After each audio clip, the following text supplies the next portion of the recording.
Салам достор, бүгүн сиздер менен улуттук тамактарыбыздын бири болгон сүртөмө жасайбыз. Алгач жылуу сууга 1 чай кашык туз салып, жакшылап аралаштырып эритип алабыз. Эми аны унга куюп, орточо катуулукта камыр жууруйбуз.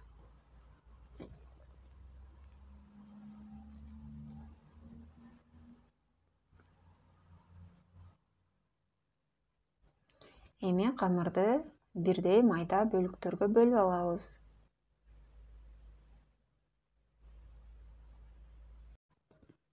Эми аны жакшылап тоголоктоп, тактайга тизип алабыз.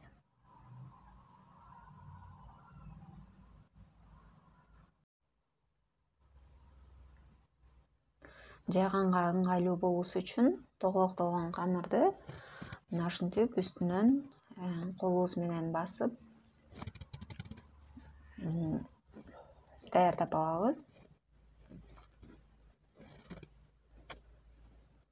Эми камырды 2ден 3дөн кылып, өтө жука кылып жайып алабыз.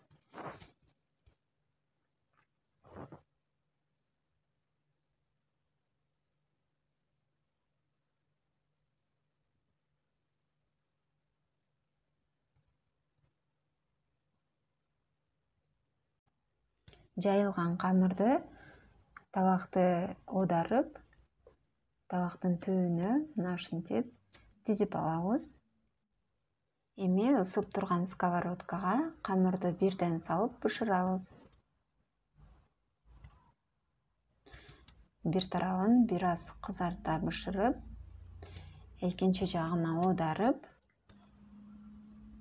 1 аш кашык каймакты алып, мына ушинтип тегиз кылып, бардык жерине бирдей сүртүп алабыз.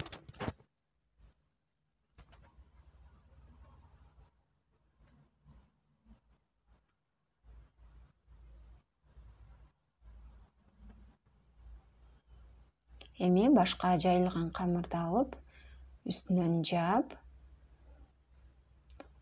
камырыбызды оодарып, бул тарабын бышырабыз. Ал эми бул бетине кайрадан каймак сүйкөп,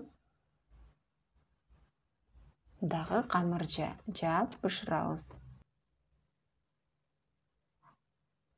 Ушул ыкма менен бардык камырды бир тарабын гана кызарта бышырып даярдап алабыз.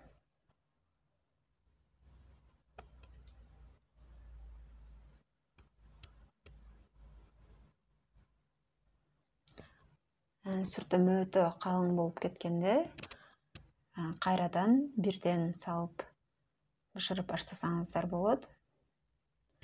Мынакей биздин сүртөмөбүз даяр болду.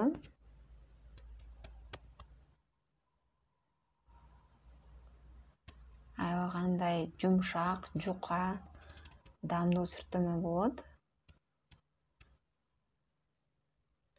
Муну Кыргызстандын ар кайсыл аймагында ар түрдүү атап коюшат.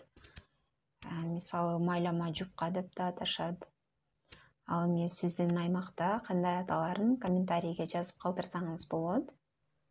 Мына ушундай улуттук тамактарыбызды да унутпай, балдарыбызга жасап берели. Бул видео сиздерге пайдалуу болгон болсо, лайк басып, жакындарыңыз менен бөлүшүңүз. Каналга каттала элек болсоңуздар, катталыңыздар. Кийинки видеолордон көрүшкөнчө достор.